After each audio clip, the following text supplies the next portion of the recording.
water in the background. Yeah, that's my turtle tank. It got quiet. It was tranquil. Sometimes I'm on the phone and I'm like, I hope somebody doesn't think it's something else because it's not that type of situation. All right, we are live again. This is the Global Empowerment Team, and we are back at you. I'm back home. Man, it's My been man made it back. it was a great trip out in Atlanta. For those who didn't get a chance to check out the last couple of shows, I was out in Atlanta, rubbing some elbows, networking, building this global empowerment team, building our reach, and had a little fun too. But Yeah, yeah, but it was a great time. But anyways, I'm back. I'm glad to be back and back with the global empowerment team. Vlog, podcast, video cast, however you want to call it. Just chime in, give us a thumbs up, and hit the subscribe button on YouTube. But Khalil Macklin, how you doing today, sir? man, I'm doing great. I just came from an event. I did a Lend a Hand event a couple of days ago, and I just did an event for helping out with just the young youth, young men dressing for success, things of that nature. So already been productive, ready for our show to motivate, educate, empower, inspire, do what we do on a Sunday afternoon. So That's ready to what's up, my dive man. in and dig in, man. I'm glad you back. I mean, You always putting yourself in a position to give back, man. That's one of the things I appreciate about you, man. thank you, man. I tried to. I gave a couple of suits to some people who, you know what I mean, when they trying to go out there, they can have some suits to look good. So I Oh, appreciate nice. you acknowledging that, but I do it. They wanted me in these pictures and stuff, and I was like, no, I'm not. Sometimes I just want to be in the background. I got other things that I'm in the forefront of, Hmm. but there's sometimes I just want to be in the background doing some things that I don't need the recognition for, and that's one of those things there. So Right. Well, I know them young men were blessed because I know you got some clean suits. man, they one of them I ain't gonna lie, I was like, this this is like, here, boy, do I really want to get rid of this one? But it's the bigger picture in mind. You know Right. what I'm trying to do, and it was like you gotta pay it forward sometimes to get it paid back to you. So Exactly, exactly. That's what I tell my son, man. If it's a gift you don't want to let hold of. If you want to buy it yourself, then that's a good gift for somebody else. yeah, it was an Yeah. Oscar. It was an Oscar De La Renta. It was a Oh, you an Oscar, huh? yeah. It was an Oscar. But That's what's up, man. That's what's up. You're a blessing to youth, man. That's the whole point of us doing this, man, and just trying to help out as many people as we can. And I've been introduced to that program a couple years back, and I think it's a really really great program. It not only helps people, kids, youth, put the right clothes on, but in that uh, um, atmosphere, they're putting the right mindset on. They're putting the right education on. They're seeing what other individuals have done and how they carry themselves in the industry, and whether they're entrepreneurs or whether they're in a career. It just shows them, gives them insight on how to hold themselves accountable, how to present themselves in a manner that they should. exactly, and like you said, it's more so about the mindset shift than anything because you have to have the mindset shift to realize for them dressing for success is putting your best foot forward and having a great first impression. Hmm. So you have to have that mindset shift before you get the wardrobe. You know what I mean? You can have all Right. the clothes you want, but if you still don't understand the importance of putting that wardrobe together, then it does nothing for you. So they addressed the mindset shift. They had some OGs there. You know what I mean? They had some younger cats there, and it was just good to see a different spectrum of people, different walks of lives that still have the same goal in mind, the same, like you said, mentality of having that mindset shift. So that's what I did today. Geared up for our show to pick your brain about some things, to bring some knowledge and information to our network, and just keep getting the word out, man. Anybody who's watching our show, please, I'm asking people share. What I'm doing now, B, is, and I'll be real with you and be real with our audience. I'm sending text messages to people now with links for the show That's what's up. because you may not. know that our platform has shifted. I'm going on to YouTube and I'm letting people, I'm going on to Facebook and I'm letting people know, hey, go check the show out on YouTube, but that's still an extra step for people to take. So anybody out there that you know that you have any influence over, please share our videos, share our link, let people know that it's a conversational type of component that we're trying to add to our show. So you guys can drop lines on our comments. You can come to our personal pages and drop lines and inquire about content. If you have certain guests that you'd like to see on the show, reach out to us, let us know, because we want you guys to help us drive and dictate where this conversation is going to continue to change the narrative in our community. Exactly. Definitely. So yeah, so let's talk about what we were talking about off show today. And this is something that's dear to both our hearts, and Khalil's definitely gave me a lot more insight on strategies to prepare for the future, strategies to create multiple streams of income.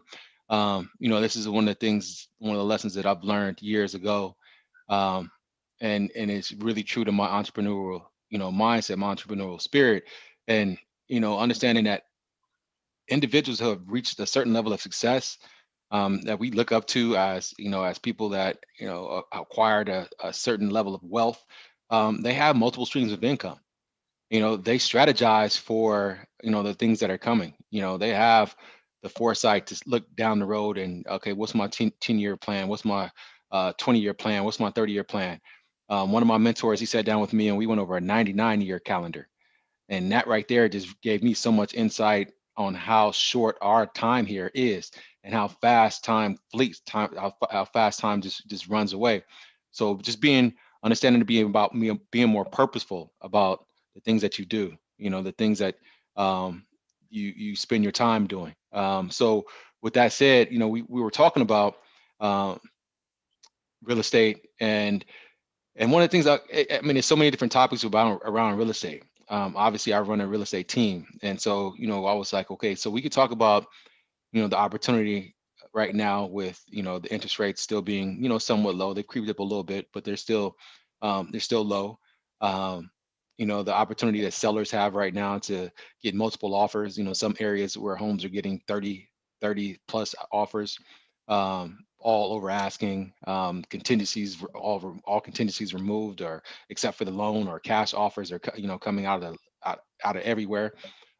So it's a great opportunity for, I say it's a win-win for everybody involved right now with buyers and sellers, because one, the buyers are getting the properties at lower interest rates, which is going to save them money in the long run, um, versus saving a few $1,000s on the asking price and getting it at a higher interest rate. So it's helping buyers right now strategize, and looking at the bigger picture than just the price of the property. We're looking at that actually getting it at a lower interest rate, which is going to actually save them more money. And then also sellers, I mean, you put a market on that, anybody can sell a house right now. I don't, I'm not saying that sell by owners, or people that own a home should sell their home, because there's a lot of loopholes, there's a lot of things that you can get in trouble with doing. But I say that in the fact that it's a heavily weighted seller's market. So that was one of the topics. I'm like, well, we could talk about that, but everybody's talking about that right now. Um, One of the things that Khalil gave me some insight on was, um, obviously he comes from a retirement industry, a retirement planning background and insurance. And so he's actually motivated me to get my my insurance license. So right now I'm working on getting my insurance license. I'm building a team in insurance and moving forward with getting my Series 65 and becoming a financial advisor, which we both will be. And so with that said, I kind of want to talk about a lot of the conversations that I have with other realtors in the industry about the importance of understanding that after we stop selling homes, or when there's a market shift, like how can we substitute that income, one, and then also what's your plans after real estate. Do you have any plans after real estate? Do you have another business that you want to do or that you can do alongside real estate? Have you started those paths of doing that? How do you protect the assets that you are obtaining now in a great market? are you planning for your retirement? Or do you have an IRA, or do you have a 401k, 403 set up? Do you have, investment strategy set up? So, that's one of the things I wanted to talk about right now, and get Khalil's, and flip the script and get Khalil's insight on those strategies. And then obviously I could share what my conversations were with real estate, and how, um, I would say, a lot of real estate agents that I've talked to, how they've handled their situations, how, what kind of mindset they've had around their retirement, and after real estate, what that looks like for them. Mhm, mhm. Well, that for me is look, I have a very unique perspective in the sense of my background, as you said, being a retirement specialist. I have conversations with people who've been through their 20s, 30s, 40s, 50s. You know what I mean? Now they're 60, 70, 80 years old. And you've got the benefit of either seeing what they did wrong or what they did right. And knowing now, I don't want to duplicate what the people who did all the wrong things. I want to duplicate the people who did the right thing. So my perspective is unique in that sense, that I get first hand stories, information, details, resources, channels of places you should put money, strategies, things you should be doing. People help me recalibrate my GPS, as we talk about all the time. And I benefit from that because I listen and I apply it. And one thing we talked about is, so why it's so important for me in the real estate industry is it's one of the biggest pillars of wealth. If people do it right and really understand real estate, it's a game changer. And it's just too many times that the process of the real estate agent, from what I've seen, doesn't treat it as though the game changer that it is. They talk about it being the game changer, but a lot of real estate agents, from what I've seen, and this isn't trying to put anybody down, it's just my own perception of real estate agents that I know, that I encounter, that I work with, that I've seen sell homes, that family has bought homes from, this, that, and the other. They got a great process as far as taking people up into purchasing the home. They've even got a great process afterwards, giving you a beautiful looking gift because you bought the home. So they take a little bit of their commissions and they buy you a nice gift or whatever. But typically that's where the process stops. They get referrals, but that's typically where the process stops. And for me, I'm trying to show real estate agents that's, for me, where the process really should start. Because if someone trusts you now with the biggest purchase, most likely that they're ever going to make in their lives, we need to take that conversation to, what are we doing now to protect this home? What are you doing to make sure that the home is paid off in 20 years instead of 30 years? It's as simple as paying one extra mortgage payment per year and applying it towards the principal, not the interest. It's that simple. And you pay a 30-year mortgage off in 20 years. And people don't realize you can buy a home at 30 and have the home paid off by 50 if you do it right. But that's by having the right conversations with the right real estate agent who's not just putting you in a 30-year mortgage, you pay it, it is what it is, I'm off to sell the next home. They're actually educating you about what next proper steps are to leave the home generationally, how to retire it properly, how to have the home paid off, how to mitigate your bills and maximize your assets, mitigate liabilities, maximize assets. And that's the kind of relationship I've been trying to establish. It's just, as I mentioned, the mindset shifts sometimes, trying to then concentrate on walking somebody down the mindset shift. And then it goes even further than that, as you mentioned. With real estate agents, what I started noticing, all right, the process of selling a home is one thing. That's something we can fine tune. And if you get real estate agents and brokers who are truly on board, it's going to take their business to a whole new level because their process is different. What's going to happen is the referral rate will shoot through the roof because your process is different, and what you're bringing to the table isn't just a real estate agent, but it's resources that attack the entire bigger picture of the spectrum. That's number one. But number two, what I started noticing was real estate agents don't have built-in 401ks or 403bs or 457s, as you mentioned. So a lot of real estate agents, it's like, what have you done for me lately? You're as good as the last house that you sold. They got to pay for their own health benefits because they don't have benefits tied into the job. They don't have retirement tied into the job. They don't have life insurance tied into the job. All these benefit structures that a lot of people take advantage of and take for granted when you got a job at a Kaiser Permanente or a Wells Fargo. They provide certain of these entities. But when you 1099, when you're doing things on your own, you're a broker, you're a real estate agent, your life insurance, your financial advisor, these entities, you need to start saying, okay, well, the plans that I'm helping other people structure after I sell them a home, what am I doing to structure and format my own retirement plan? What am I doing to make sure that, and although it's 65, technically I still could sell homes. You don't have to be the most physically fit person to sell homes, but it still takes time. You still got to show the homes. You still got to set the home. You still got to be in some type of shape. You still got to put some type of time and effort towards the business that at 65, I don't know, maybe you don't want to put as much time and effort towards that business. What's your strategy? What's your game plan to make sure you can exit properly? In that last home that you sell is not your retirement plan because you've had contingencies put in place the entire time. So for me, the conversation then permeates to not only their book of business and how to really impact their book of business with their strategizing through the protection with the home, retirement planning, passing it down generationally, but then with the real estate agent as well, helping them out crystallize their own futures. What are you doing for retirement planning, paying the home off? What's the difference between a SEP IRA and a Roth IRA? What's the difference between, you know what I mean, these different entities, pre-tax and post-tax? Do you have a brokerage account? Are you putting money away that's not implicated in taxes? Do you have life insurance just in case something does happen to you that you're still leaving this nest egg to your family? And those are then the conversations that you and I started having, and the conversations that we're trying to continue to have in this particular industry that's so important and imperative.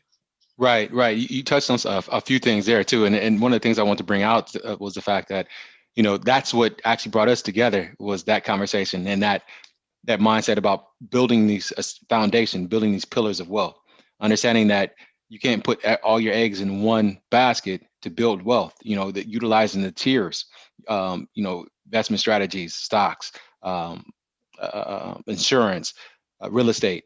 So having all these different tiers, now you got a steady chair, now you got a sturdy table, now you have a sturdy foundation to build on, right? And just think about, as a real estate agent, you're a business owner, right? You are an entrepreneur. You don't just have your license and not just sell houses. Just think about how much more value you could bring to your client when, after you close that transaction, now you can have a conversation with them about, well, have you thought about how you can protect the property? Have you thought about, what would happen if, God forbid, you can't come home or you can't pay the mortgage any longer? Do you have an insurance set up to take care of the mortgage? These are conversations that if you already have a relationship. And this is the thing, this is what I learned from Khalil. This is one of the things that spurred me to getting my license. And I'm not saying that all real estate agents need to start getting their licenses in insurance. What I'm saying is that you may need to have a relationship like Khalil and I have, right? To where you leverage that relationship and then you passing the business on to the next person, right? What Khalil and I have, we have a foresight of building up something really, really huge, which is why, why I decided to move forward with getting my licensing. But just think about, like I said, how much value you would bring to the table when you have that conversation with that client about the strategies of protecting that home that you've now helped them sell, helped them buy. Exactly. Exactly. Now you're their really go-to person, right? I like to tell clients that, because with one of the things that I'm proactive about doing is building out my business to business network, and understanding that I want to be a resource to my clients with whatever need they have. If it's a pool inspector, somebody come blow their, come take care of their lawn, somebody to do an auto body because they got in a car accident, somebody that they could talk to about, setting up a birthday party for the kid, like anything. Like I want to be the local Google, for my client, right? And so having that is just one more tool in my belt to be able to, okay, well, we can have a conversation definitely about real estate. Yeah, we work in just about every market from San Francisco up to Sacramento. We could talk about the intricacies of different neighborhoods in those areas. We could talk about the intricacies of the different home buying strategies and the different selling strategies in those neighborhoods. Now, after we've talked about that, and after I've taken care, or my team is taking care of your real estate transaction, now let's move the conversation over to where we can help you out in another endeavor. Exactly. Right. And that's the purpose of our global empowerment team is it's a one-stop shop for all of your needs that you have. We got people involved in every industry. The importance of it is, like you said, you got people with impeccable processes up until selling the home. I'm gonna walk you through everything. We're gonna go visit homes. You can call me anytime you want. I'm gonna help you get approved, this, that, and the other. We're gonna inspect the house.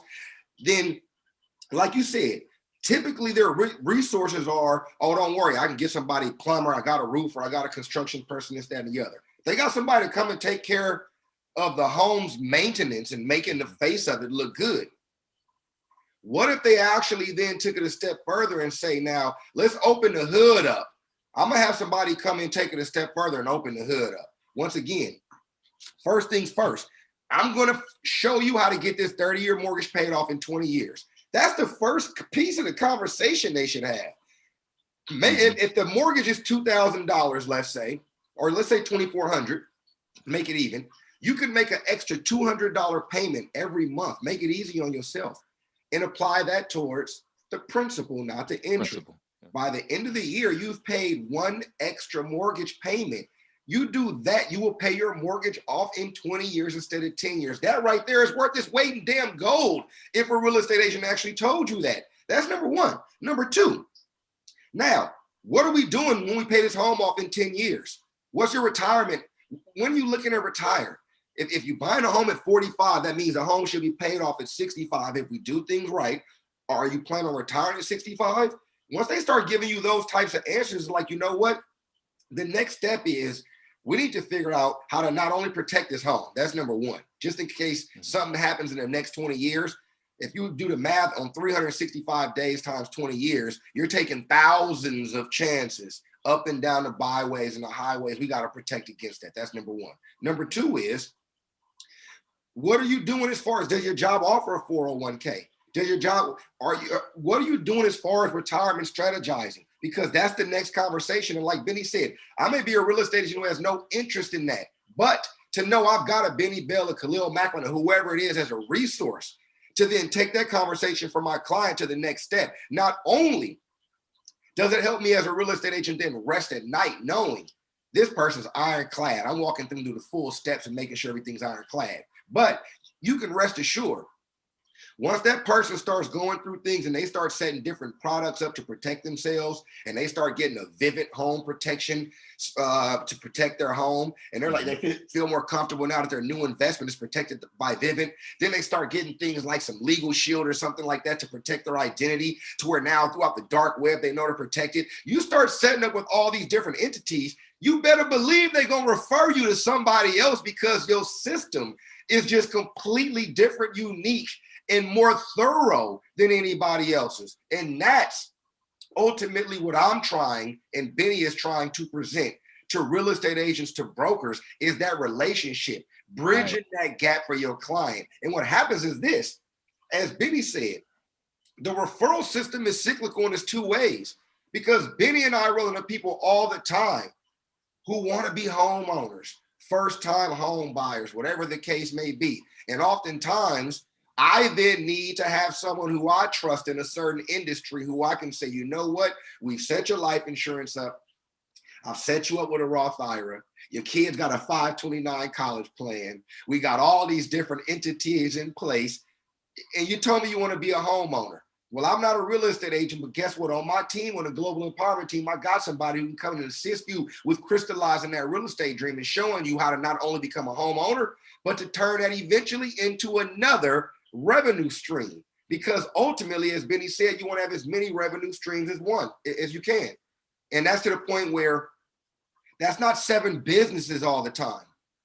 Benny and I, for instance, Global Empowerment team, and we're going to just be transparent. But if we do this thing the right way, the way we're trying to do it, we can monetize this through YouTube. Then we've got speaking engagements we can go out and do. Then we've got merchandising that we can go out and do. Then we've got our actual Global Empowerment Team University that we're setting up. Then we've got our life insurance structure that we can do. Then we've got the real estate structure that we can do. That's 7 different things, or 6 different things right there. We haven't even gotten into really starting to hash out. That's just me throwing 6 right there, 6 streams of income from the Global Empowerment team. You don't have to have 7 different businesses. You can figure out how to turn the one business into 7 different streams and 7 different arms. Same with your real estate entity. It doesn't have to just be real estate. You can work out referral fees. You can work out all these different things where that real estate business, it got merchandising, it's got marketing, it's got all these different arms that are paying you. And that's what we trying to come in and show people how to do is, especially as a real estate agent who doesn't have a built-in retirement structure.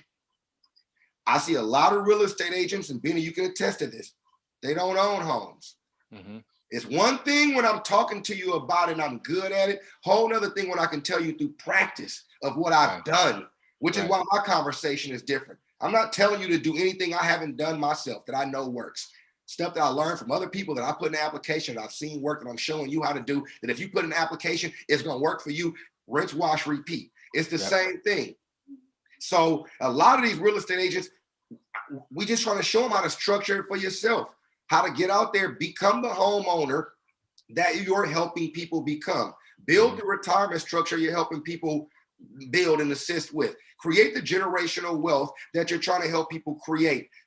Create 7 sustainable arms of income coming in from one business if you have to, or multiple businesses, doesn't matter.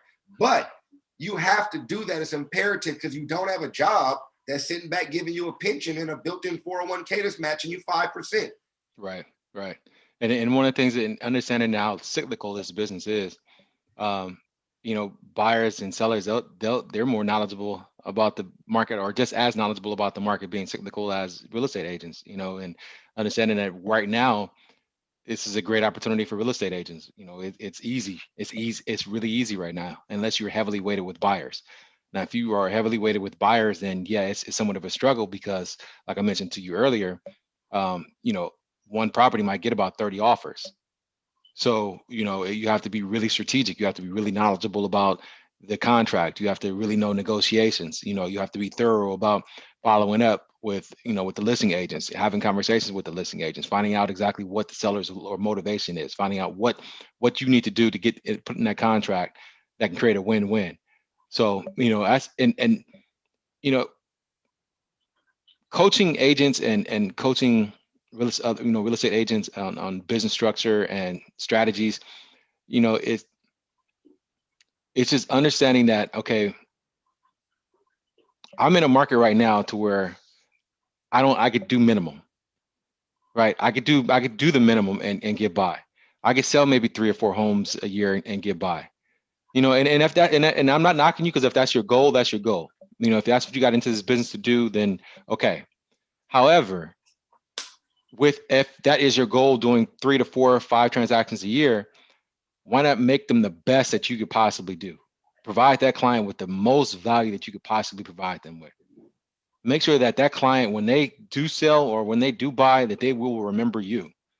And then that way it makes your business run smoother in the fact that, okay, well, now I'm building a recession-proof business. I'm building a business that's going to sustain through market shifts, because now you're not just going through the motions. You're, like what Khalil said, you're building relationships. And that's the one thing we established, like, it's not the transaction. Right now it's easy to get a transaction. It's about the relationship.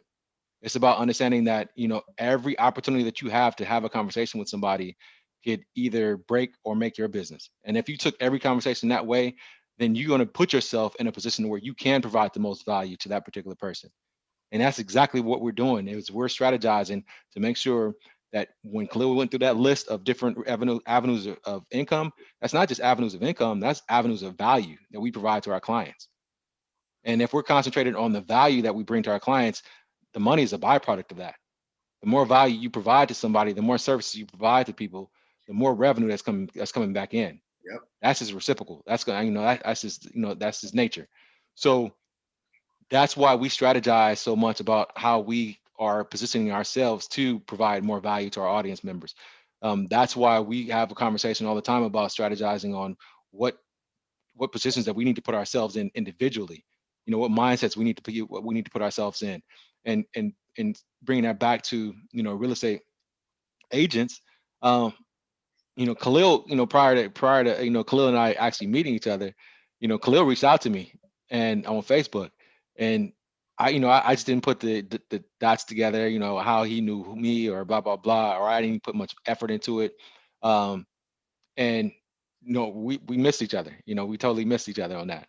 So what I'm bringing this story up to the fact that every opportunity to network with somebody is not always, well, if somebody's looking to sell something, somebody's looking to buy something. Don't be so closed off about somebody selling something, because that's the same thing. That's what we're doing. And when we might, it's funny to me how real estate agents, they'll hang up or get an attitude or get frustrated with salespeople calling them. However, they'll turn around and call, and cold call a client or cold call a lead. I'm like, it's the same business. Just recognize that, it's just a different product. So don't be so closed-minded to having those conversations. Be open-minded about, okay, well, let's at least have a conversation. Maybe we can create a win-win somewhere. Maybe we get, I can help somebody else out. It's crazy because everybody's selling something. Think about it. I don't care what you're doing. Everybody's selling something. If you on Instagram, these models are selling they sex and OnlyFans. Don't go there. Don't go there. I know. I'm teasing, man. I get it. Right. Everybody's selling. I don't care where you go. They selling a beard product. They selling this thing. And what's crazy is, and I tell people this all the time. If I was selling bundles of weave, I'd be a millionaire. Because everybody want to buy bundles of weave. If I was selling beard oil because my beard always crispy, I'd be a millionaire because everybody want to buy that. Everybody want to buy the quick stuff that look good. All this. When it comes to selling somebody, the real American dream, and not just selling, educating somebody about something that's real, some real shit, keeping it real, bro, some real shit. At that time, not even like, oh, you selling. It's like, first of all, you buying. You buy every day. You want to be sold to. You go buy bullshit every day, all day. But when it comes time for me to call somebody to the carpet and be like, look, bro, you got expendable money that you're spending on this. If you put it here, you invest. It's like, whoa, man, invest. You want to, hold on, what? Huh? So, but if I get life insurance and I don't die, I feel like it's a waste of money. And I'm like, well, y'all never feel like that about car insurance. Right. You gonna pay your little weak ass car insurance or and cell phone insurance. But then you think life insurance is a waste of money. You think investing money is, but damn, you want me to put $500 a month? Like, man, the stuff I could, and my point is everybody's selling. You got to stop having a closed off mindset of saying, well, they just want to sell, because everybody's selling something. You want to sell something. Everybody's selling something at some point in time. Even if I'm not selling something for monetary value, let's say I'm on a dating scene. I'm selling myself to women to try and date somebody and get married, right? Let's say I'm going to church. You put on your best suit and you go, hey, yes, ma'am. Hello, ma'am. Yes, pastor. How you doing? You selling yourself. No, as soon as you get home, you cussing and all the regular stuff that goes on. We always selling ourselves. So let's not sell ourselves short to think that we not always in the market of either selling or buying. That's number one. Number two, when you take the veil off of what Benny and I do or what people like us do in our industry, we're not selling you a home. Benny ain't never sold a home. Benny don't sell homes. Benny educates people about the importance of home ownership, who already had a mindset shift to want to become homeowners. And they came together and they found a home that's going to be advantageous to this person. And Benny so happens, since he's so good at his job, he get paid for it. Your food server get paid when they bring you food. You're not tripping on that. The donut person at your donuts, they get paid. You don't trip on that. When you go buy your pots and your pans, Walmart getting paid. You don't trip on that. So you can't trip that Benny get paid for being an expert at putting you in your dream home and educate you, not selling you a home. He's not selling you on nothing, because people get a bad connotation of selling me. You put me in something I don't want. So I'm not selling you nothing. I'm going to educate you about life insurance, about proper planning and retirement strategies. If you like what you hear, let's do some things together. Forget the fact that I'm going to get paid as you not paying me directly. It's not coming out your pocket. This is just what I happen to so do. But people got to get out their heads of the selling component of it, bro. That's really real talk. You got to get out the selling component and think, oh, Benny only calling me to sell me some insurance or sell me a home. No, Benny calling you because if you listen to what Benny talking about, he going to create a couple of revenue streams because if he gets you to doing the life insurance, you're gonna make some money. If he gets you in some real estate, you're gonna have an asset. So he's gonna show you two assets, not liabilities. So if you listen to him, it's gonna be more advantageous to you than it ever would be for him and the income that he gonna get. I tell, dude, if I sell you an insurance policy, you gotta realize my payment is like $250, $300. I'm not getting rich by getting you no insurance. Right. By any means. Right. But if something happens to you and your family get $1 million policy, I think that $1 million for your family gonna do a whole lot more than the $250 did for me. I'm putting you in a much better position than I'm putting myself in through the level of education that I'm doing. So don't be closed off. When Benny calling about a home, when Khalil calling about life insurance or investment strategies, these things are to benefit you guys. That's the whole, we try to empower our community. And once again, the 3 pillars of wealth, the biggest one, real estate. We as a people need to find out how to own land, not just buy the home. Let's own some land. Let's figure out how to invest together. Let's put some collective together. Let's figure out how to own some land and grow farms, grow cannabis, do all these different things where it can be sustainable for generations to come. That's number one. 50-60% of your portfolio should consist of real estate in some way, shape, form, or fashion. Number 2, you need to have some kind of investments in the stock market, period, point blank, directly or indirectly. And when I say that, people don't realize the stock market, the reason why we have Third Street or Third Thursday on the Street with Henry Frazier is because people think Wall Street is just, oh, I got to call a Wall Street broker to invest in Wall Street. No. Robin Hood, you in Wall Street. Acorn, you in Wall Street. You got a 401k, you're in Wall Street. You got a 403b, you in Wall Street. You got a brokerage account, you in Wall Street. You got a Roth IRA, you in Wall Street. And you can take as little as $25 a month. As little as $25 a month to start your investment strategy. There you go. But you got to get involved. It's going to go up and down, but you got to get involved. The younger you are to get these kids involved, $5 a day will set a kid up for life by the time they're 50 years old. You got to get involved in the stock market. That's the remaining 40%, the remaining 50%. Let's split it up to maybe 25 to 30% there. And in that last 5 to 10%, maybe 15%, depending on what you're doing, you need to have some life insurance. That's going to wrap it all up in a bow for you. That's going to make sure that, number one, not only is my student loan, which is transferable to my wife, if you got a wife or a husband, you know your student loan is transferable. All right. So you want to protect that. I don't want to die and leave my money to my husband if I'm a woman, or leave my money to my wife. Like my wife, I don't want to leave that debt to somebody. So I want to protect against that.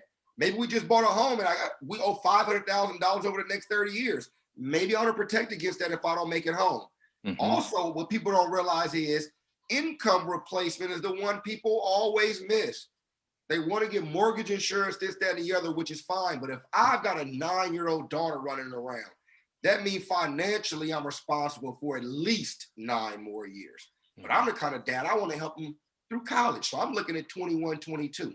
Right. That's 13 more years worth of financial responsibility that I have for my children. And I bring in a certain level of income that they're used to, providing them a certain type of lifestyle. So for me, let's just keep numbers simple. If it's $100,000, 13 years, that's $1.3 million worth of income replacement that I should have in place.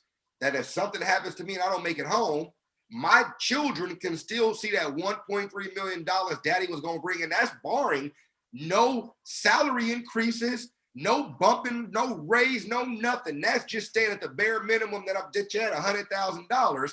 That's $1.3 million. That's where we missed the ball. Right. The income replacement. So with income replacement of $1.3 million, mortgage at $500,000, student loan at $100,000, that's $2 million I need worth of life insurance right there. Right.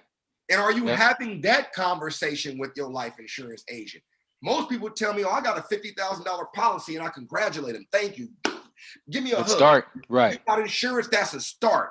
But let's break it down now. What's your income? And they're like, well, I make $85,000 a year. Okay. How many kids we got? I got 2 kids. The youngest is 6 months. The oldest is 5. Okay. Are you married? No, I'm not married. I'm a single parent. All righty then. Now we're getting somewhere. Now you tell me if something were to happen to you tomorrow with no husband, no wife, whatever it is, no spouse involved. You got family involved to help pick up the pieces, but $50,000 is not even supplementing 1 year worth of income. Right. Before that 6-month-old turns 2 years old, that $50,000 will have been run through with funeral costs and other expenditures. Easy. So at that point, we got to start really analyzing. If something does happen, do you want to leave 18 years worth of financial burden to someone else, or do you want to leave 18 years worth of supplemental income for your children to see the same type of lifestyle? And most people, 99.9% of good parents, will say, I want to see something that they got. All right, well, let's start there. Right. Let's start there.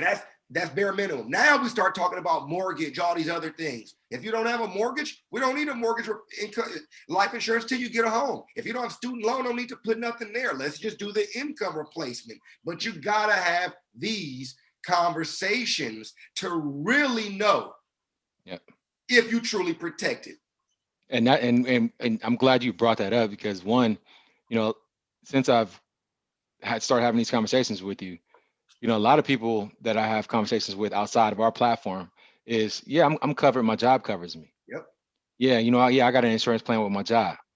What most people don't understand is that job insurance is only if you die at your job. Like it doesn't cover you as soon as you leave at 5:01 when you're left on and you're on the highway. Yep. You don't get none of that.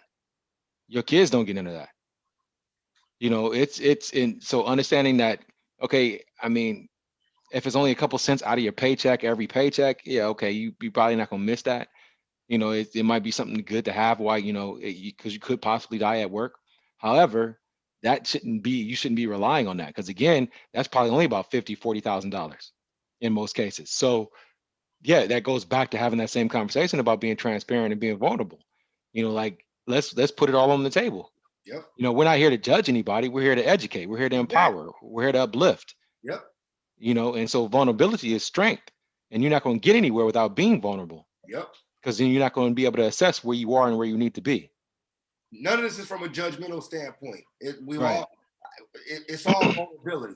Even with me, I'm still at certain stages. Benny knows that I'm trying to get to, that I'm vulnerable with him, because he's going to help me get to those stages. We got to be vulnerable. It's just certain places I may be slightly ahead on because I had these conversations earlier in life is all. It's not because I'm smarter than anybody. I just got put on the game a little bit earlier, and I applied it. That's a lot of this stuff too, is about applying it. You hear it, we know it. You got to do it though, bro. Yeah. You got to do it. And that's the 90%. That's the 90%. The 10% is hearing it, is being open to having that conversation, open to communicating about it. But if you learn it and you don't apply it, this is wasted time, wasted knowledge. Yep. And at that point, you really can't blame nobody at the end of it. But I tell you, man, once again, just taking it back to my perspective before we wrap it up, you meet with enough of these. That's what got me into doing this whole thing, man, is when I first started working, young, bright-eyed, bushy-tailed, they sending me anywhere. They like, all right, look, look, send them wherever.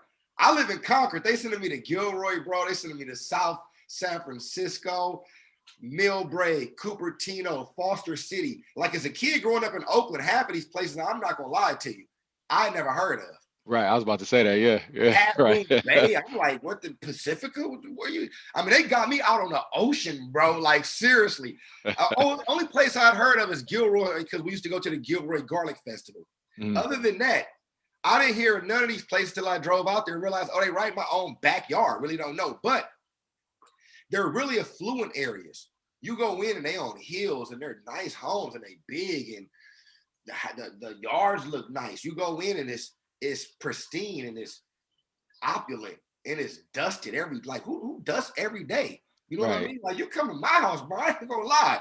I gotta dust before I get company over. I don't just dust every day. That's just being real with you. Don't come up here with your white glove. when you got a maid service that comes though every week or every couple of days. So I started seeing things differently and having different conversations, because these people will be transparent and open up and be vulnerable about certain things that they've done throughout their lifestyles.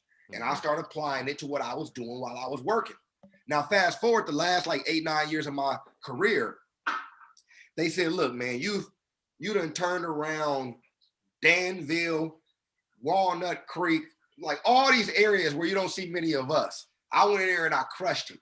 Color's not an issue for me because I got my energy, I got my charisma, and I got the knowledge. So when I come in, I'm gonna disarm you because I know what I'm talking about. I'm hella energetic. I got a smile on my face. I don't let you give me all my character. So they said, look, we got to get you to Oakland, Richmond, and Vallejo. We saturated in those areas, but we need to penetrate even more. And that's when I started having my mindset shift as far as helping my community. I was always about Khalil. I was making money. I didn't share none of my strategies with my partners. I was putting money away. It was like, whatever, you got a job, right? You do it, I mean, figure your stuff out. And I started seeing people that look like you and me and my dad and my brothers and my uncles and aunties and stuff like that, just in bad positions. That when I'm telling them Kaiser cost $120, first of all, Kaiser costs more in our areas than in other areas. So you start realizing, all right, well, it's a liquor store on every corner in our community, but in their community, it's a Whole Foods, a Sprouts, a Nugget. So they're going to charge them less because typically they're healthier because they don't have access to the bullshit that they put in our community. And typically we are unhealthier because we don't have access. Like if you think about it, the Nugget, the Whole Foods, the Sprouts, they on the outskirts of the cities. If you live in Oakland, you got to go to Piedmont to find those stores, or Berkeley. And now they starting to saturate in, but if you in Richmond, you got to go to Pinole to find those stores. If you in Vallejo, you got to go to American Canyon or Benicia to find those type of stores. So they don't just make them easily accessible for us. And all our, it's a liquor store, it's a 7-Eleven, it's a gas station. That's where you buy your little milk, your chips, your beef jerky, your little burritos, whatever it is. So you start thinking, all right, we're going to be sicker. We're going to be unhealthier. So they can charge us more for premiums for everything, from life insurance to healthcare, because typically we're going to need it more than in a more affluent area where they have different resources. So I started paying attention to that. Started noticing people who complained about the higher premium than it was in a more affluent area, but who needed the coverage more, but only were bringing in Social Security. They had no 401ks. They didn't work at jobs that offered pensions. They didn't put money away in a Roth IRA. They didn't get life insurance. They never invested $1 in the stock market. All they get now is Social Security. They're 100% contingent upon Social Security as an income. And you see that day in and day out, day in and day out. I started saying to myself, I got to change my narrative on my community. Right. I got to get to some people when they 30, 40 years old and get their mindset to shift so they don't continue to be these 65-year-olds who can't afford $100 premium to Kaiser.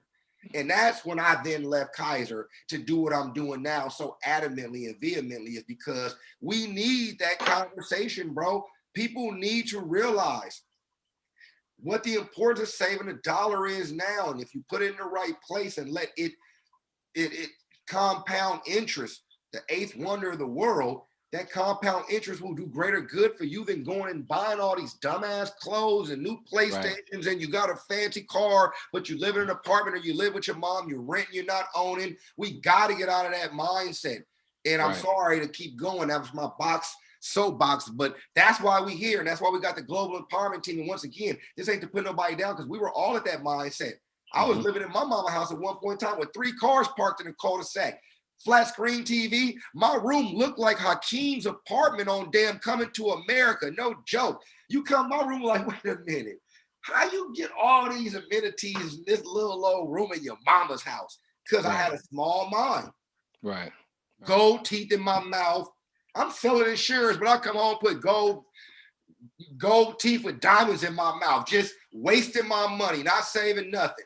And then I had a mindset shift to realize all this stuff is the dumbest stuff in the world. And those gold teeth not going to mean nothing in 8 years, because guess what? I don't have a clue where those gold teeth are at right now. You know what I mean? But I know where my 401k is at. I know where my life insurance is at. I know where my Roth IRA is at. I know where my IRA is at. I know where my brokerage account is at. I know where that silver and that gold that I purchased is at. I know where my cryptocurrency is at. I know where all these different amenities and resources and assets are at, because that's where the mindset shift has taken me. No more 3 cars. I got a hybrid car now. Saving up on gas. I charge it every time I come home. You feel me? Yes, sir. Yes, sir. Learn to keep it square, man. Man, Well, cool, man. So look, we want to go ahead and close this out. This has been a little bit more than an hour, but hey, when we get going, we get going, yeah, I'm and sorry. we I just hope. apologize. Nah, don't even apologize, man, because this we left some boulders and some nuggets out here for some people to pick up and start the conversation. Reach out to us. That's why we continue to do this week in, week out. We love doing this, and we love helping. We love bringing value to our community, to our friends, to our family. So take advantage of it. Like Khalil always says, we're accessible. We're here to help. We're here to, this is not just us just trying to, have a podcast, have a vlog. This is not it, because we could be doing other things right now. This is us trying to reach out to as many people as we can to start this conversation, to give back as much as we possibly can. So hit this YouTube channel, hit the Facebook, hit the subscribe, hit the thumbs up. Let us know what you want to see. Let us know what you want us to talk about. Let us know. We've reached out. We have some things coming up that we're going to be able to continue to bring value to you, and you'll be surprised with some of the contacts and things that we've been able to put together. So, looking forward to next show. We're going to have a couple. We got uh, Dr. Gethsemane Moss coming in on next Sunday.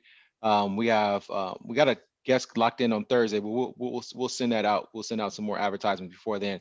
But continue to chime in. Like I said, continue to reach out to us. Let us know what you want to hear, what content you want us to put out, and we love you. Khalil, you my I just guy. want to say one last thing. Make sure that, as Benny's hat says, surpass your own expectations. Continue to hold yourself and others accountable to surpass your own expectations and continue to set those goals and those barriers at the next level, as well as And execute do with it excellence 24/7, 24/7, 365. 365, 24 hours a day, 7 days a week, 365 days. We should be committed to executing our excellence. So we leave you with that. Thank you for tuning in to the Global Empowerment Team. Khalil and Benny, we're